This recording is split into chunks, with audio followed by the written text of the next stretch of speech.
So hello hello everyone, good evening good evening. चलो जल्दी से बता दो सभी को मेरी आवाज आ रही है और स्क्रीन क्लियर है। अगर दोनों चीज जल्दी से हो रही है अच्छे से तो जल्दी से यस यस लिख दो, सो दैट मुझे पता लग जाए कि यस आपको आवाज भी अच्छे से आ रही है और स्क्रीन भी मेरी दिख रही है।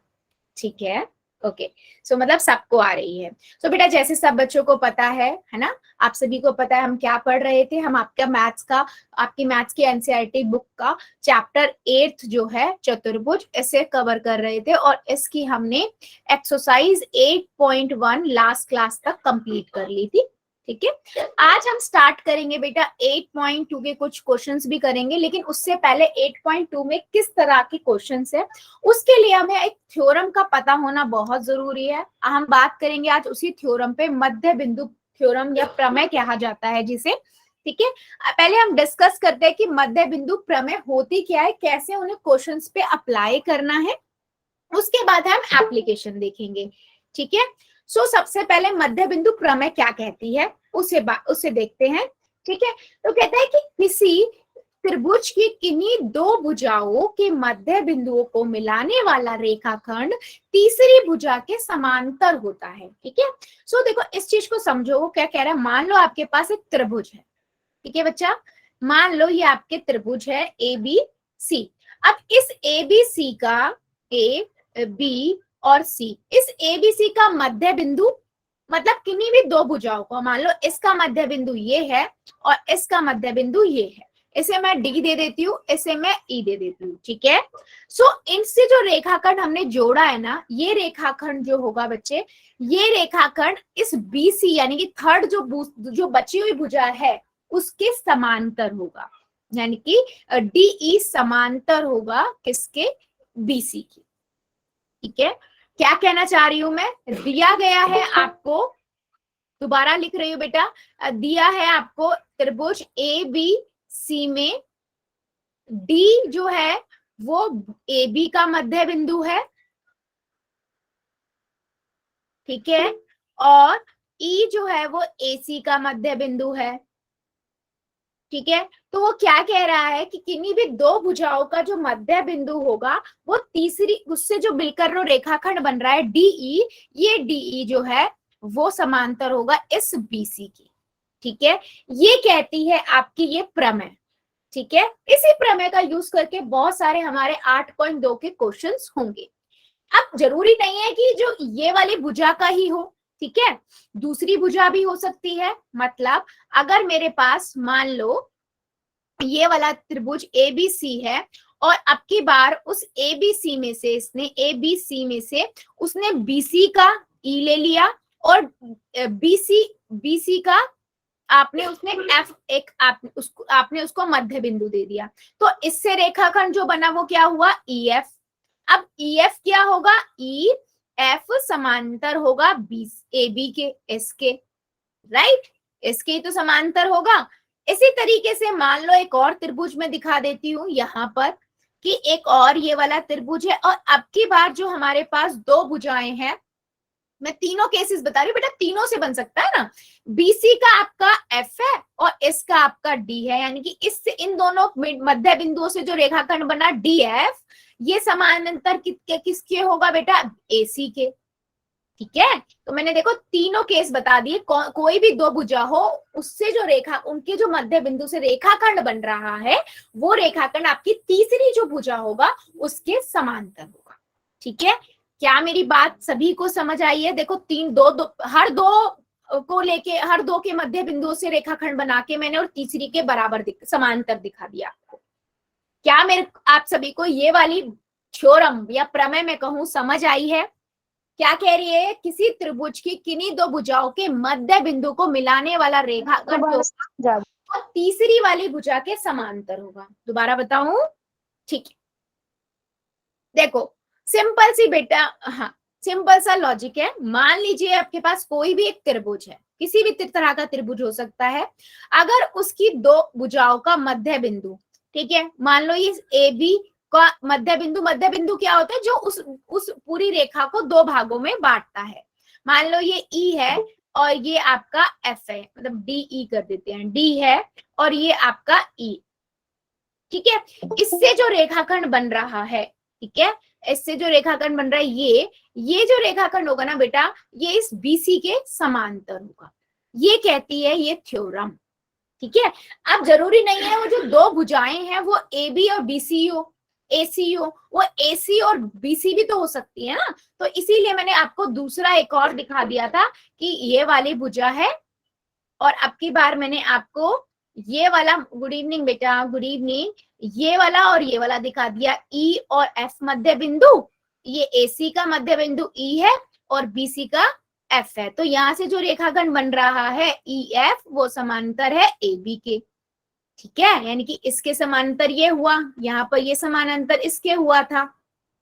इसी तरीके से एक और मैंने दिखाया आपको, यहाँ पर मैं दिखा रही हूं, ये देखो, है ना, कि यही ए बी सी में ए बी और सी है आपके पास। ठीक है, इसमें आपका ये मध्य बिंदु है, यानी कि ए बी का और बीसी का। ये आपका डी क्या था, ये आपका डी था और ये आपका एफ था। तो ये वाला इसके समानांतर है।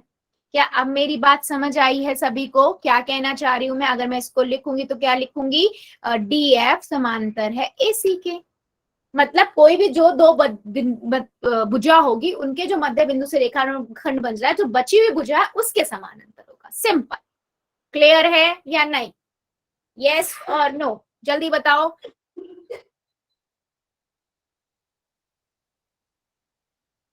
ठीक है, ओके।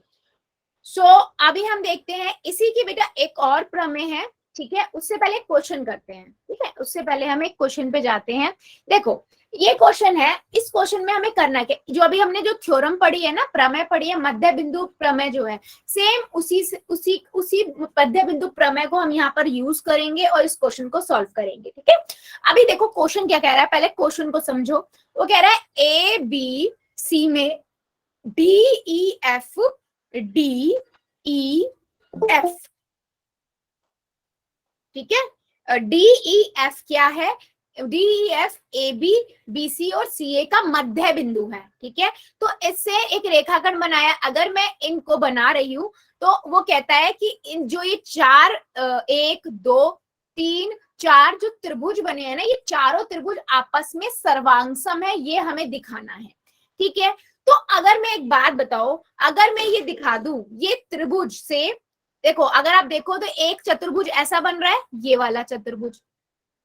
ठीक है, मैं एक चतुर्भुज ये दिखा दूं और दूसरा चतुर्भुज बेटा ये वाला।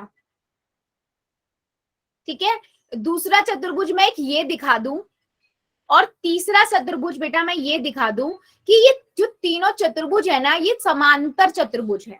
अगर मैं किसी तरीके से तीन चतुर्भुज दिखा दूं समांतर है, ठीक है, तो आपने ये बात पढ़ी है ना बेटा कि समांतर चतुर्भुज की जो विकर्ण होते हैं वो चतुर्भुज, समांतर चतुर्भुज को दो सर्वांगसम त्रिभुजों में कन्वर्ट करते हैं, बदलते हैं, विभाजित करते हैं, पढ़ा है ना हमने। तो हम यही पे काम करेंगे। हम क्या करेंगे, हम इन चतुर्भुज को समांतर दिखाएंगे। कौन कौन से चतुर्भुज को बेटा, देखो इस चतुर्भुज की बात कर रही हूँ मैं, आपको कलर करके भी दिखा रही हूँ एक बार। मैं इस चतुर्भुज की बात कर रही हूँ, ठीक है, येलो से जो मैंने दिखाया है, इसको मैं समानांतर दिखाऊंगी एक चतुर्भुज, और उसके बाद मैं बोलूंगी, यहां पर मैं आपको ये समझा रही हूँ करेंगे क्या हम। फिर हम मैं बोलेंगे डीई जो है वो विकर्ण है इसका, इन दोनों त्रिभुज एक और दो जो नाम दिया मैंने, इनको दो सर्वांगसम त्रिभुजों में बदलता है। ठीक है, पहले हम इस चतुर्भुज को दिखाएंगे, फिर बेटा मैं इसी तरीके से इस वाले चतुर्भुज को दिखाऊंगी। ये देखो, इसमें दो कॉमन आ रहा है त्रिभुज, है ना, इस वाले चतुर्भुज को लूंगी, दिख रहा है ना, इस चतुर्भुज को लूंगी और इसमें बेटा मैं क्या करूंगी, इसमें विकर्ण लूंगी ई एफ। फिर मैं बोलूंगी दो और तीन जो त्रिभुज है ये आपस में सर्वांगसम है, क्योंकि समांतर चतुर्भुज के विकर्ण दो सर्वांगसम त्रिभुजों में विभाजित होते हैं। ठीक है, उसके बाद बेटा मैं एक और चतुर्भुज ले लूंगी, ये वाला, ये देखो इसमें दो फिर से कॉमन आएगा। ठीक है, एक सेकंड बेटा, ठीक है, एक मिनट। ये वाला हो जाएगा। इसमें मैं भी कौन सा विकर्ण ले लूंगी, डी और ई एफ विकर्ण ले लूंगी और बोलूंगी 2 और 4 बराबर है। अब अगर एक त्रिभुज बराबर है, त्रिभुज सर्वांग सम है त्रिभुज 2 के, त्रिभुज 2 सर्वांग सम है त्रिभुज 3 के, त्रिभुज 2 सर्वांग सम है त्रिभुज 4 के, तो इसका मतलब क्या हुआ, चारों त्रिभुज आपस में सर्वांग सम है। राइट और रॉन्ग, ये बेटा पूरा कॉन्सेप्ट है कि इसको हम करेंगे कैसे। ठीक है, पहले मुझे ये बताओ, ये समझ आया इसको करेंगे कैसे। और समांतर चतुर्भुज दिखाने के लिए मैं यूज करूंगी मध्य बिंदु प्रमेय, क्योंकि हमने पढ़ा है दो मध्य बिंदु से जो रेखाखंड कटता है वो तीसरी के समांतर होता है, तो मैं इसे समांतर चतुर्भुज दिखा सकती हूँ। ठीक है, पहले ये बताओ कॉन्सेप्ट समझ आया या नहीं, कि हम इस क्वेश्चन में करेंगे क्या, कैसे करेंगे वो अभी मैं करके दिखाऊंगी। ये समझ आया करेंगे क्या, यस और नो, यस और नो करके बेटा मैं भी दिखा रही हूँ। ठीक है बेटा, मैं स्क्रीन दोबारा शेयर कर देती हूँ आप लोगों को। ठीक है, स्क्रीन मैं दोबारा से शेयर कर रही हूँ।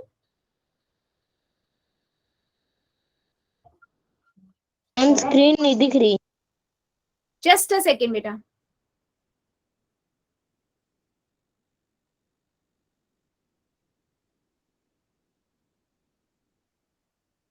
आप देखिए अभी सभी को स्क्रीन आ रही है क्या?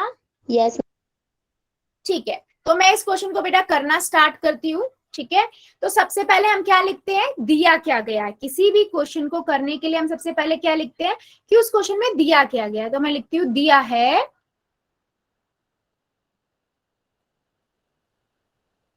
ठीक है त्रिभुज ए बी सी में डी जो है मध्य बिंदु है ए बी का। ठीक है, और ई जो मध्य बिंदु है बीसी का, और एफ जो मध्य बिंदु है सी ए का। ठीक है, उसके बाद हमें दर्शाना क्या है, हमें दिखाना है, क्या दिखाना है बेटा, हमें सिद्ध करना है।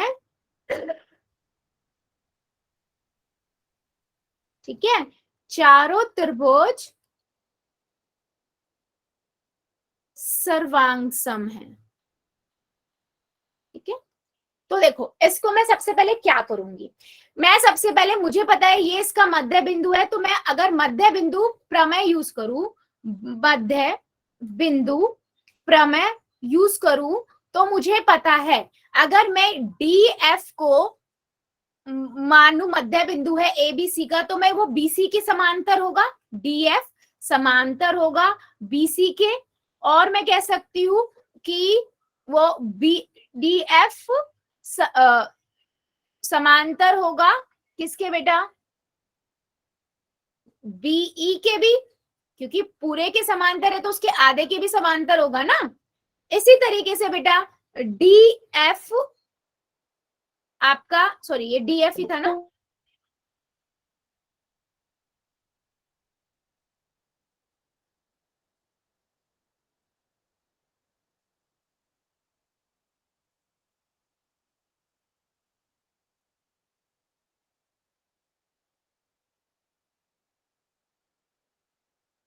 ठीक है। हाँ, तो यहां से मैं क्या कहूंगी, अब आगे मैंने ए वाली बता दिया एस वाले पॉइंट के लिए, ऐसे ही मैं डी ई के लिए बता दूंगी। डी ई समांतर होगा एसी के, और डीई जो है बेटा समांतर होगा किसके, ए एफ के भी, क्योंकि उसके हाफ के भी तो समांतर होगा ना। इसी तरीके से बेटा मैं इस वाले को ले लूंगी। ठीक है, अब मैं क्या बोलूंगी, ई एफ समांतर है किसके, ए बी के, और ई एफ समांतर भी होगा डी बी और या फिर ए बी के, ए डी के। ठीक है, यानी कि एस के। तो यहां से मैं तीन त्रिभुज चतुर्भुज ले सकती हूँ ना, तो मैं क्या करूंगी, तीन चतुर्भुज ले लेती हूँ। ठीक है, मैं यहाँ पर इमेज दोबारा से बना रही हूँ ताकि आपको कोई प्रॉब्लम ना हो। ठीक है, ये है, तो सबसे पहले मैंने यहाँ पर लिख दे रही हूँ, ये मेरे पास ए है, ये बी है, ये सी है, ये ई है, ये एफ है, ये ई है। तो मैं पहले बेटा कौन सा ले रही हूँ, इस वाले को दिखा रही हूँ।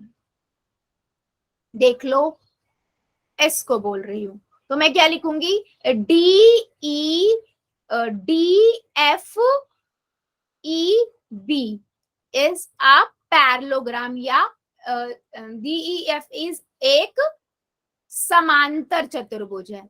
क्यों है समांतर चतुर्भुज? क्योंकि इसमें देखो, EF समांतर है BD के, और EDF समांतर है BF के। ठीक है, और हमने पढ़ा है अगर किसी चतुर्भुज की सम्मुख रेखाओं का युग्म समांतर हो तो वो एक समांतर चतुर्भुज होता है। ठीक है, इसी तरीके से बेटा मैं दूसरा बता दूंगी, कौन सा वाला, मैं लूंगी ये वाला, देखो, DECF। ठीक है, तो मैं लिखूंगी DFCE। ठीक है, एक समांतर चतुर्भुज है। ठीक है, अब देखो इसमें क्या होगा, DF समांतर है EC के, S के, और मैं बोलूंगी DE समांतर है FC के, ये वाला S के। ठीक है, इसी तरीके से बेटा मैं तीसरा ले लूंगी, ये वाला, ये देखो, ये वाला चतुर्भुज। मैम स्क्रीन नहीं दिख रही। बेटा कैसे पॉसिबल है स्क्रीन, एक बार, और बाकी बच्चों को दिख रही है कि, एक बार बताइए सभी बच्चे मुझे, बाकी बच्चों को विजिबल है स्क्रीन? बेटा एक बार लीव करके ज्वाइन करना। ठीक है, एक बार लीव करो। अब मैं यहाँ पर क्या लिखूंगी, यहाँ लिखूंगी बेटा ADEF। ठीक है, ADEF एक समांतर चतुर्भुज है। क्यों समांतर चतुर्भुज है? क्योंकि यहाँ पर देखो, EF समांतर है AB के, AD के, और DE समांतर है AF के। ठीक है, जैसे ही मैंने ये बोला ये समांतर चतुर्भुज है, तो मैं ये कह सकती हूं, अब इसकी बात करूं मैं, इस वाले चतुर्भुज की बेटा, है? इस वाले चतुर्भुज की अगर मैं बात करूं DFEB, तो इसमें विकर्ण क्या होगा, इसमें देखो ये विकर्ण होगा ये DE। ठीक है, तो मैं यहाँ पर यही लिखूंगी कि विकर्ण क्या है, DE विकर्ण है DFEB समांतर चतुर्भुज का। ठीक है, और यहीं से बेटा मैं क्या लिख दूंगी, जैसे ही मैंने ये चीज लिखी कि त्रिभुज, कोई नाम दे देते हैं इसको, DBE सर्वांगसम है त्रिभुज DFE के, एक और 2 नंबर नाम दे दिया। इसी तरीके से इसी तरीके से मैं बाकियों को भी नाम दे सकती हूँ। DFE समांतर होगा FC ई के, और इसी तरीके से DFE समांतर होगा DAF के। तीनों को बता दिया, और 1, 2 और 3 से आप कह सकते हो समीकरण 1, 2 और तथा 3 से हम क्या कह सकते हैं कि ये एक चारों सर्वांगसम त्रिभुज है। ठीक है, नेमिंग बेटा आगे पीछे हो सकती है, तो वो आप आराम से ध्यान से देख लीजिएगा। नेमिंग आप क्या रखोगे, जैसे मैंने यहाँ लिखा है डी, यहाँ पर DFE। ठीक है,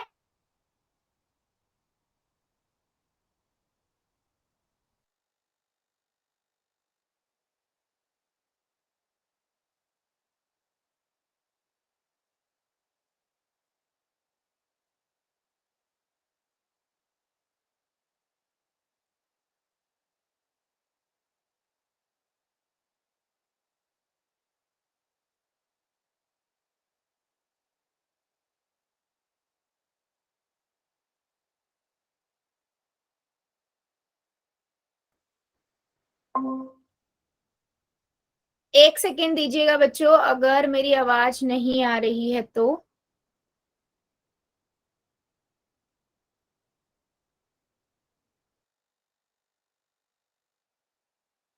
आवाज आ रही है मेरी?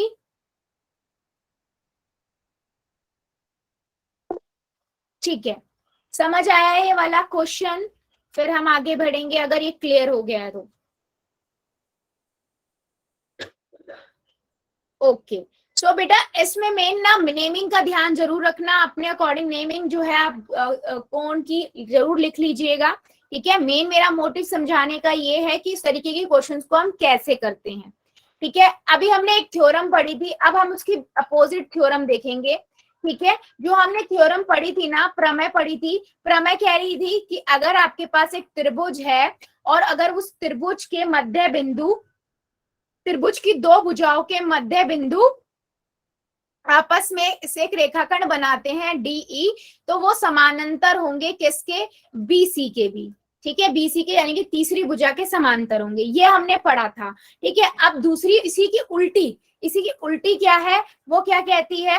वो कहती है यदि किसी त्रिभुज की एक भुजा के मध्य बिंदु से दूसरी भुजा के समांतर खींची जाए, मतलब वो कहता है कि अगर मान लो आपके पास एक त्रिभुज है ऐसा, ठीक है, एक त्रिभुज है ये, अगर इस त्रिभुज के एक भुजा के मध्य बिंदु, मतलब ए बी का मान लीजिए मध्य बिंदु डी है, इससे एक रेखा अगर हम खींचते हैं, ठीक है, अगर वो रेखा खींचते समांतर खींची जाए तो तीसरी भुजा को समद्विभाजित करती है। यानी कि अगर इस डी को मैं इस बीसी के समानांतर खींचती हूँ तो जो यहाँ पर ई आएगा पॉइंट, वो पॉइंट क्या होगा बेटा?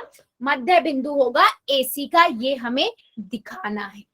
ठीक है, पहले में क्या था, दो मध्य बिंदु दे रखे थे, उससे रेखाखंड खींच रहा था, वो तीसरे के समांतर था। अब इसमें क्या दे रखा है, इसमें उसने दिया हुआ है, उसमें इसमें इसमें उसने क्या दिया है, उसने दिया हुआ है, मैं लिख देती हूँ, उसने यहाँ पर अब क्या दिया है, उसने दिया है कि त्रिभुज ए बी सी में डी मध्य बिंदु है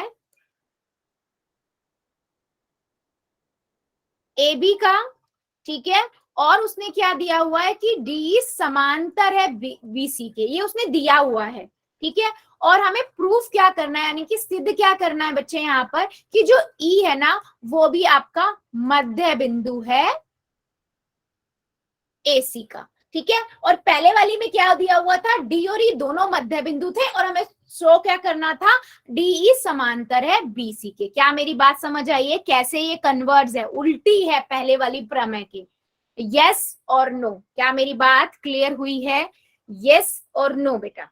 फिर हम इसके क्वेश्चंस करेंगे कुछ। ठीक है, मेन मुझे ये थ्योरम समझाने का मतलब ये है कि आप समझ पाओ कि क्वेश्चंस कहना क्या चाहते हैं, मतलब थ्योरम कहना क्या चाहती है, ताकि आप उनका डायरेक्ट यूज कर सको। ठीक है, तो पहले वाली जो थी वो ये कह रही थी कि दो भुजाएं के मध्य बिंदु से जो रेखाखंड बनेगा वो तीसरी के बराबर हो, तीसरी के समानांतर होगा। ये वाली क्या कह रही है कि अगर आपके पास एक मध्य बिंदु है, एक भुजा से एक मध्य बिंदु है मान लीजिए डी, और आप बीसी नीचे तीसरी वाली भुजा के समांतर कोई रेखा खींचते हैं, तो वो जो रेखा दूसरी रेखा के जो पॉइंट आएगा वो भी वो मध्य बिंदु होगा उस रेखा का, यानी कि एसी का मध्य बिंदु होगा ई, ये हमें बताता है। ठीक है, उसी का उल्टा है। क्या मेरी बात समझ आई है? यस और नो में आंसर कर दो, सो दैट हम कुछ क्वेश्चंस पे मूव कर सके। चलो बताओ जल्दी से।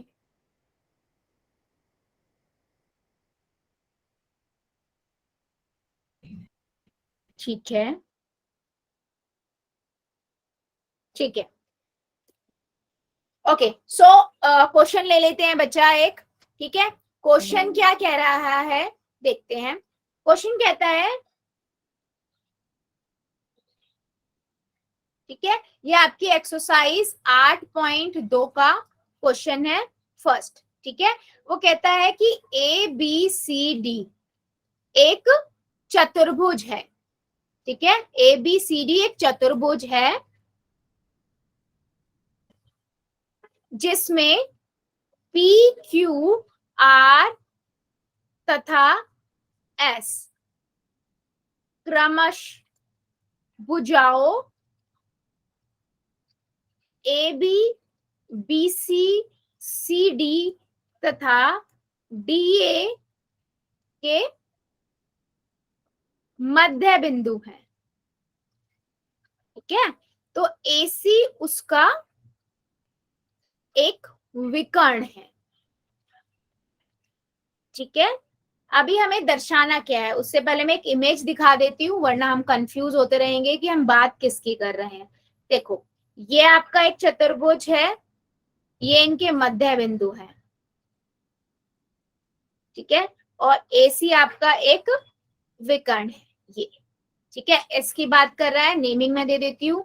ये आपका A है, ये आपका B है, ये आपका C है, ये D है, ये आपका P है, Q है, R है, S है। ठीक है, अब वो क्या कह रहा है, ये मिड पॉइंट है, मध्य बिंदु है बेटा, हर किसी के मध्य बिंदु है। तो मैं कोई भी त्रिभुज की बात करूंगी, अगर मैं इस त्रिभुज, पूरे त्रिभुज की बात करूं, तो ये मध्य बिंदु की तरह काम करेगा, तो ये इसके समानांतर हो जाएगा, अगर आप देखो तो, है ना। तो अभी हम देखते हैं क्वेश्चन में हमें सिद्ध क्या करना है।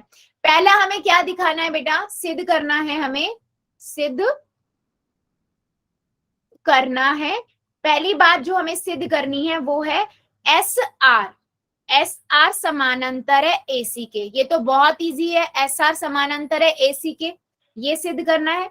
दूसरा भाग, और मैं इसी का आगे लिख रही हूँ, SR जो है वो आदि है AC के, ये दिखाना है। दूसरे भाग में PQ जो है, PQ जो है वो बराबर है SR के, यानी कि ये वाली जो भुजा है वो इस भुजा के बराबर है। तीसरा पार्ट में दिखाना है PQRS एक समांतर चतुर्भुज है। ठीक है, क्या है, समांतर चतुर्भुज है। चलो मुझे ये बताओ, क्वेश्चन समझ आया, कैसे करना है वो अभी मैं समझाऊंगी, एक एक को उठाएंगे और करेंगे। इतना बताइए कि जो अभी तक समझाया है वो आप सभी को समझ आया है या नहीं। ठीक है, राइट, गुड।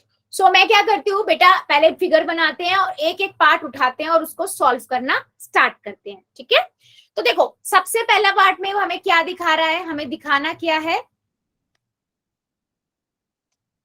क्या है ये, एक सेकेंड।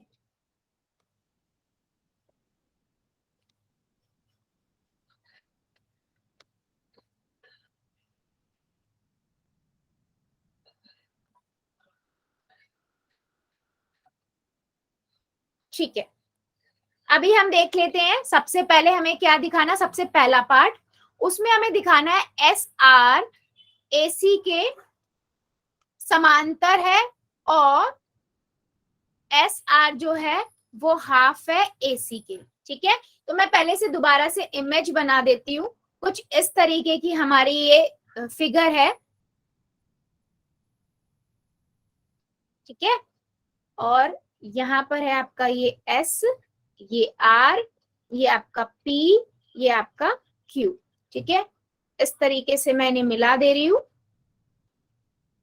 ठीक है, आप देखो, और ये आपका क्या है, ये आपका एक विकर्ण है। ठीक है, ये आपका ABCD। अब वो मुझे क्या कह रहा है कि SR, यानी कि ये वाली जो बेटा लाइन है, रेखा है, ये आपकी AC के समानांतर है। तो अगर मैं बेटा बच्चा ये वाला पूरा त्रिभुज ले लूं, ये देखो कौन सा त्रिभुज की बात कर रही हूँ, मैं इसे मार्क करती हूँ। अगर मैं इस त्रिभुज को ले लूं, ठीक है, और मध्य बिंदु प्रमेय का यूज करूं, तो मैं बता सकती हूँ ना, हमने पढ़ा है, अगर किसी त्रिभुज के दो भुजाओं के मध्य बिंदु S और R, तो हम पहले ही पता है मध्य बिंदु है AD और DE का। अगर मैं इसको मध्य बिंदु ले लूं और इससे जो रेखाखंड SR है, ये इसकी बात करूं, तो तीसरी भुजा यानी कि AC के समानांतर होगा। मध्य बिंदु प्रमेय यही तो कहती है, तो पहला भाग तो ऐसे ही प्रूफ हो गया, है ना। तो मैं इसे क्या लिखूंगी, सिंपल लिख देती हूँ। ठीक है, तो मैं लिखती हूँ त्रिभुज, हल कर रही हूं मैं बेटा पहला भाग, मैं लिख रही हूँ त्रिभुज ADC में, ठीक है, AD का मध्य बिंदु, AD का मध्य बिंदु, AD का मध्य बिंदु S है। ठीक है, और DC का मध्य बिंदु R है, राइट, R है। अब इनका मध्य बिंदु R है, इसलिए मैं ये कह सकती हूँ SR समांतर है AC के। क्यों समांतर है AC के, मध्य बिंदु प्रमेय से। लिखने की जरूरत है, पूरी मध्य बिंदु लिख देना कि किसी त्रिभुज की दो भुजाओं के मध्य बिंदु अगर से बनी रेखाखंड तीसरी भुजा के समांतर होती है। ठीक है, और इसका मतलब क्या हुआ, और एसी एसआर जो होगी वो आधी भी होगी एसी के। ठीक है, पहला पार्ट ये हो गया।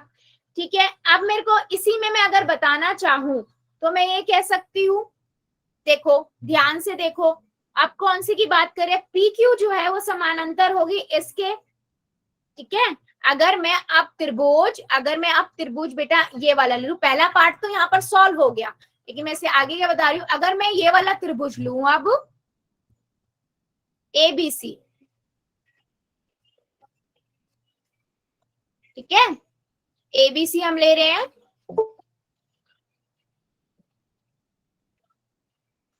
इस एबीसी की अगर मैं बात करूं बेटा, तो एबीसी के अंदर त्रिभुज एबीसी, ठीक है, वैसे यहाँ पर पहला पार्ट हमारा खत्म हो गया है जो हमें दिखाना था, मैं दिखा रही हूँ एबीसी के अंदर एबी का मध्य बिंदु,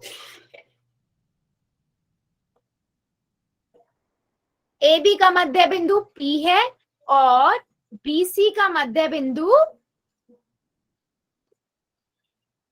Q है ना, ये देख लो, ये और ये, तो मैं इनसे मध्य बिंदु प्रमेय से क्या कह सकती हूँ, PQ समानांतर है, PQ समानांतर है AC के, PQ AC के समानांतर है ना, और मैं कह सकती हूँ PQ जो है आधा है वो AC के, राइट। तो मैं यहां से बेटा PQ जो है वो AC के समांतर है, SR AC के समानांतर है, तो समीकरण 1 और 2 से मैं ये कह सकती हूँ, 1 तथा 2 से मैं ये कह सकती हूँ कि PQ जो है वो समांतर है SR के। यस और नो, इतना बताइए मुझे, समांतर है या नहीं, इतना समझ आया या नहीं, समांतर बताया मैंने एक PQ को SR के समांतर, राइट, समांतर भी है, और PQ जो है वो आधी है AC के, और हमें पता है, अब मैं देखो अगले लिख रही हूं, हमें पता है या हमने हल किया है अभी, क्या बेटा हल किया हमने, SR जो है वो आधी है AC के, और PQ जो है वो भी आधी है AC के, तो इसका मतलब क्या हुआ, इसका मतलब क्या हुआ, SR बराबर है PQ के, चौथी इक्वेशन। हमने देखा SR समांतर है PQ के और SR बराबर है PQ के, तो बेटा हमने क्या पढ़ा है, अगर कोई किसी चतुर्भुज की दो भुजाएं बराबर हो और समांतर हो तो वो क्या होती है, वो एक समांतर चतुर्भुज होता है, यही होता है ना। तो हमने यहाँ पर क्या लिखेंगे, चतुर्भुज PQRS में SR समांतर है PR के एंड SR बराबर है PQ के, तो PQRS एक समांतर चतुर्भुज है। रीजन बेटा क्या दोगे, पूरा लिख दोगे, यहाँ पर लाइन दे दोगे क्या, कि यदि, मैं लिख दे रही हूँ पूरा पूरा लिख रही हूँ इसीलिए, वैसे मैं आपको बता चुकी हूँ, यदि किसी चतुर्भुज के सम्मुख भुजाओं के एक युग्म में से कोई भी एक युग्म बराबर और समांतर हो तो वो समांतर चतुर्भुज होता है। इसी से मैंने बेटा बता दिया कि PQR एक समांतर चतुर्भुज है।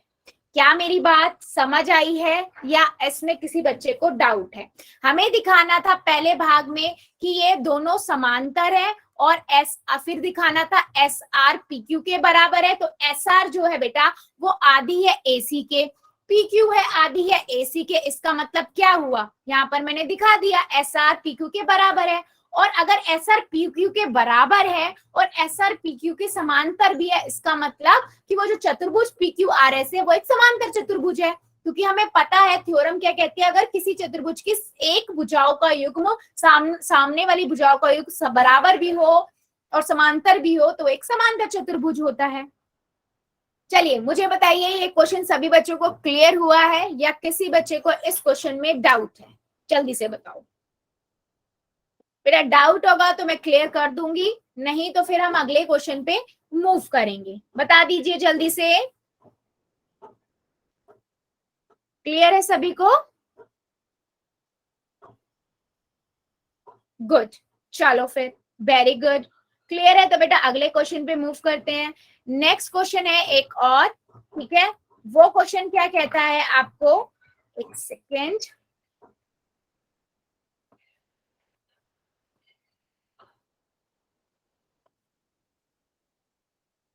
ठीक है।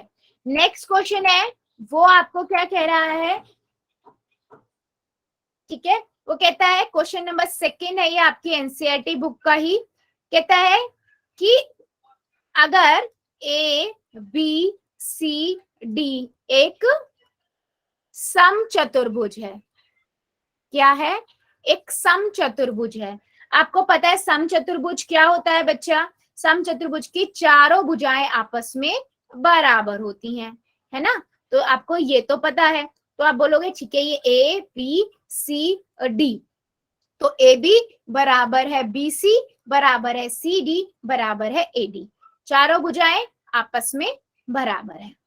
उसके बाद वो क्या कह रहा है कि इसके जो मध्य बिंदु हैं वो आपके क्या हैं, ए बी का मध्य बिंदु, ए बी का मध्य बिंदु आपको दिया हुआ है P, और BC का मध्य बिंदु,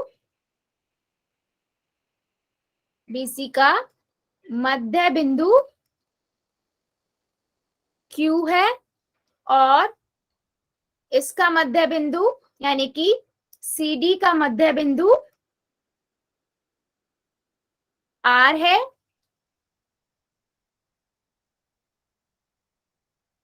और चौथा क्या बचा, AD।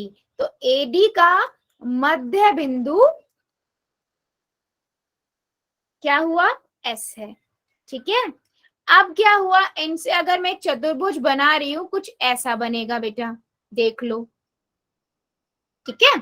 सो अभी वो क्या कह रहा है कि दर्शाइए कि यह एक आयत है, क्या एक आयत है, दर्शाना है या सिद्ध करना है बच्चा, हमें सिद्ध करना है कि जो ये त्रिभुज पी क्यू आर एस एक आयत है, क्या है, आयत है। यानी कि ये वाला जो त्रिभुज है उसे हमें एक आयत दिखाना है। अच्छा आयत हम बेटा कैसे दिखा सकते हैं, कैसे दिखा सकते हैं, बेसिकली हमें क्या दिखाना होगा आयत दिखाने के लिए, डिग्री का, हाँ मैम एक एंगल 90 डिग्री का दिखाना होगा। और भुजा भी तो दिखानी होगी बेटा, 90 यस डिग्री मैम। का एंगल दिखाना है, और भुजा भी, ये वाली भुजा इसके बराबर दिखानी पड़ेगी, ये भुजा इसके इक्वल दिखानी पड़ेगी, राइट, यही करना पड़ेगा ना। ओके तो हम सिंपल पिछले वाला जो कॉन्सेप्ट था ना वही यूज करेंगे। हम क्या करेंगे, हम इसको इस तरीके से एक मध्य विकर्ण खींच देते हैं और दिखाएंगे एस आर जो है वो एसी के बराबर है और आधा है, पी क्यू जो है वो एसी के बराबर और आधा है, इसी से हम कह देंगे एस आर बराबर है पी क्यू। सेम पिछले वाला कॉन्सेप्ट यूज करेंगे, तो एस आर जो हो जाएगा पी क्यू के बराबर हो जाएगा। वहां से हम फिर उसके बाद क्या दिखाएंगे कि ये चीज दिखा दी, फिर हम क्या बोलेंगे ये एक समचतुर्भुज है। इसी तरीके से हम बोलेंगे, इसी तरीके से बीडी एक विकर्ण खींचा और बीडी विकर्ण खींच दिया, और बीडी से हम बोलेंगे पी क्यू पी एस, जो पी एस है वो बीडी का के समानांतर है और आधा है, R Q BD B D के समांतर है और आधा है, इसीलिए पी एस जो है वो आर क्यू के भी बराबर है, यानी कि दोनों भुजाओं को बराबर बराबर दिखा दिया, सामने सामने वाले भुजाओं को।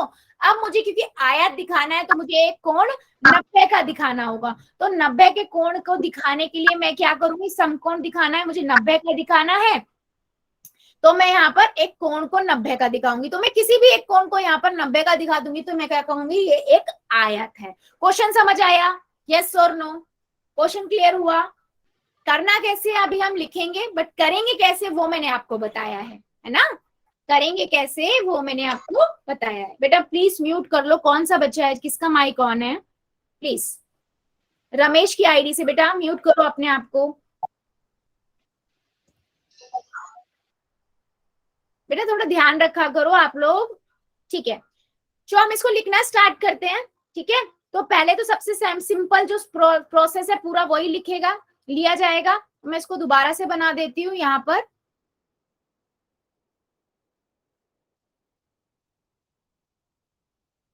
एक समचतुर्भुज था, वो तो मुझे पहले से पता ही था, है ना? एक समचतुर्भुज की चारों भुजाएं आपस में बराबर होती हैं। उसके बाद एक ये चतुर्भुज हमें आयत दिखाना है, ठीक है? और ये आधा आधा है, ये हाफ पी, और ये क्यू, ये आपका आर एस, ठीक है? और ये आपका ए है, ये आपका बी है, ये आपका सी है, ये आपका डी है।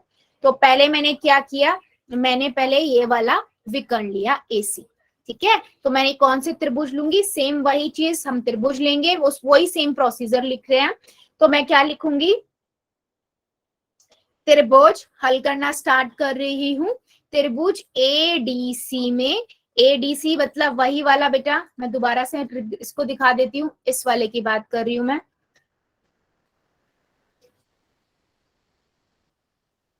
ठीक है? इस वाले में बात कर रहे हैं। इसमें मैं यहां पर क्या लिखूंगी, एडी का मध्य बिंदु, एडी का मध्य बिंदु एस है, और इसी तरीके से सीडी का मध्य बिंदु आर है। तो मैं क्या कहूंगी, अतः मध्य बिंदु प्रमेय से क्या कहेंगे, मध्य बिंदु प्रमेय क्या कहेगी हमारी, कि एस आर यानी कि ये वाली जो लाइन है वो ए सी के बराबर समानांतर है, और एस आर जो है वो आधा है ए सी के, ठीक है? पहली बात। इसी तरीके से मैं त्रिभुज लूंगी ए बी सी, एबीसी में एबीसी कौन सा है देख लीजिए, ये वाले की बात कर रही हूं मैं, जो हमने लास्ट क्वेश्चन में भी किया है बच्चा, वही सेम है, ठीक है? एस को ले लिया हमने। अब इस त्रिभुज में भी हम क्या लिखेंगे, क्या करेंगे, इसके अंदर ए बी का मध्य बिंदु पी है, ठीक है? और उसके बाद बीसी का मध्य बिंदु, बेसी का मध्य बिंदु क्यू है। ये सब दिया गया है, लिख दीजिएगा। तो मैं यहां से कह सकती हूँ पी आर, यानी कि ये वाला जो है बेटा, ये आपका पी क्यू जो है समानांतर है एसी के, एस एसी के, और पी क्यू आधा है एसी के। तो मैं क्या समीकरण 1 और 2 से ये कह सकती हूँ, समीकरण 1 तथा 2 से कह सकती हूँ एस आर बराबर है पी क्यू के, यानी कि इस चतुर्भुज की दो भुजाएं मैंने अभी तक बराबर दिखा दी, ठीक है? ये दिखा दिया हमने, और हमें पता है ये समानांतर तो है ही, ठीक है? तो मैं इतना तो बता चुकी हूं आप सभी को कि जो पी क्यू आर एस है वो एक समांतर चतुर्भुज है। ये हमने पिछले क्वेश्चन में भी बेटा सिद्ध करा था, सेम वही मैंने यहाँ पर किया है, ठीक है? अब हम लिखेंगे एक समांतर चतुर्भुज है, और हमें दिया हुआ है क्वेश्चन में, चूंकि ए बी सी डी एक सम चतुर्भुज है, एक सम चतुर्भुज है, ठीक है? मैं इसकी इमेज दोबारा से दिखा देती हूँ आप लोगों को, कुछ ऐसी इमेज थी ये, ठीक है? और ऐसा कुछ था, ठीक है? और आपको ये पता है ये ए है, ये बी है, ये सी है, ये डी है, ये एक सम चतुर्भुज है। सम चतुर्भुज के जो विकर्ण होते हैं, अगर आपको पता है या याद है, तो जो सम चतुर्भुज के विकर्ण होते हैं वो समकोण पर समद्विभाजित करते हैं, है ना। अगर मैं इनकी बात करूं तो ये 90 डिग्री का होगा, देख लो ये 90-90 के होंगे, राइट। ये हम पहले ही पढ़ चुके हैं, सम चतुर्भुज है तो उसके 90 डिग्री के। तो मैं यहाँ पर ये लिख सकती हूँ कोण ए ओ डी, अगर मैं इसे ओ ले लूं तो ए ओ डी, यानी कि इसको मैंने 90 का लिख दिया, और एम ओ एन, ठीक है, ये भी 90 का दे दिया, एम, इसको हम एन ले देते हैं, ये भी आपका 90 का दे दिया। ये भी लिख सकते हैं, मतलब लिखने के लिए। मैं यहां से क्या कह सकती हूं, सम चतुर्भुज के विकर्ण, रीजन दे रही हूं मैं आपको, एक दूसरे को समकोण पर समद्विभाजित करते हैं। ठीक है बच्चे, क्या करते हैं, समकोण पर समद्विभाजित करते हैं। और अब मैं ये कह सकती हूँ एस आर जो है वो AC के समानांतर है, और SP समानांतर है BD के। ठीक है, ये आपका S है, ये P है, ये Q है, ये आपका R है। यहां से हम ये चीज बता दिया। और समांतर चतुर्भुज के सम्मुख कोण बराबर होते हैं, तो मैं यहां से ये लिख सकती हूं, इसलिए SMON, इसकी बात कर रही हूं बच्चा, देख लो, SMON, इस चतुर्भुज की बात कर रही हूं। अगर मैं इसकी बात कर रही हूं तो यहां पर मैं कह सकती हूँ MSN, ये वाला S के बराबर होगा, तो यानी कि ये भी 90 डिग्री का हो गया, है ना। ये आपका 90 डिग्री का दिखा दिया, और मैंने ये 90 का दिखा दिया, मतलब एक कोण मैंने 90 का दिखा दिया, ठीक है। और हमने भुजाएं तो पहले ही बराबर दिखा दी थी, तो एक कोण दिखा दिया और भुजा मैंने 90 की दिखाई दी। तो मैं अब क्या कह सकती हूं यहां से आराम से, कि क्या, कि PQ बराबर है SR के, है ना, SP बराबर है RQ के, और क्या बताया हमने, MSN एक 90 का हो गया। तो इसका मतलब क्या हुआ, इसलिए PQRS एक आयत है। चलिए बताइए जरा, क्या मेरी बात सभी बच्चों को समझ आई है। मैंने क्या किया बेटा, PQSR में जो S वाला था उसको 90 का शो कर दिया। जैसे ही मैंने उसे 90 का दिखाया, मुझे पता था सामने सामने वाली पहले ही भुजा बराबर है, एक कोण 90 का दिखा दिया, क्योंकि ये समांतर चतुर्भुज है तो बाकी भी सारे 90 के हो ही जाएंगे, राइट। तो इसी से हमने इस चीज को प्रूफ कर दिया कि ये जो चतुर्भुज है PQRS, ये एक आयत है। क्या मेरी बात सभी बच्चों को क्लियर हुई है, यस और नो, या अभी भी किसी बच्चे को डाउट है। पहले हमने क्या किया, नॉर्मली बेटा SR और PQ को इक्वल दिखाया, ठीक है, और समांतर दिखाया, इसका मतलब है समांतर चतुर्भुज था। फिर मैंने देखा कि ये सम चतुर्भुज है, मुझे पता है सम चतुर्भुज के जो विकर्ण होते हैं वो समद्विभाजित करते हैं समकोण पे, तो यानी कि 90-90 के हुए। तो फिर मैंने छोटा सा ये चतुर्भुज जो दिखा रही हूँ SMNO, इसको लिया, इसमें दिखाया कि ये समांतर चतुर्भुज है, तो इसके सम्मुख कोण बराबर होंगे, यानी कि S बराबर होगा O के, और O हम 90 का दिखा ही चुके हैं, उससे हमने S को भी 90 का कर दिया। और फिर वो S जो है वो हमारा PQRS जो समांतर चतुर्भुज है उसका भी है, S जो एंगल है, तो वो 90 का हो गया, इसका मतलब वो एक क्या है, आयत है। ठीक है, राइट, क्लियर है सभी को, ठीक है, ठीक है। सो बेटा, राइट, सो बेटा हम आज के लिए इतना ही रखते हैं, इससे आगे का हम आगे पढ़ेंगे। अभी ले लेते हैं अगर आपके कोई डाउट्स है।